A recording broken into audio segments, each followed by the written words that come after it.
In today's video, I'm going to teach you how to add SingleFile to Chrome. SingleFile is a handy extension that lets you save an entire web page as a single HTML file, including text, images, and styling. It's perfect for archiving articles, capturing research, or keeping a snapshot of a page exactly as you saw it, even when you're offline. To get started, open Google Chrome and head to the Chrome Web Store.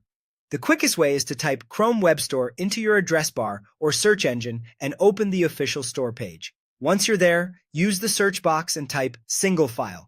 You should see the extension appear in the results. If you prefer, you can also search SingleFile Chrome extension on Google and click the official listing that leads to the Chrome Web Store. Take a moment to confirm you're on the correct page by checking the ratings and that it's the recognized SingleFile extension. When you're on the SingleFile page, click Add to Chrome. A prompt will appear asking you to confirm. Click Add Extension. Chrome will download and install it automatically. You'll see a brief notification letting you know it's been added. After installation, the icon may not appear directly on the toolbar yet, and that's normal. To keep SingleFile within easy reach, pin it to your toolbar. Click the puzzle piece icon in the top right corner of Chrome to open the Extensions menu. Find SingleFile in the list and click the small pin icon next to it. This anchors the SingleFile icon on your toolbar so you can access it with one click.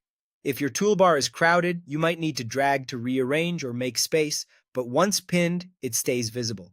Now you're ready to use it. Navigate to any web page you want to save and give the page a moment to fully load.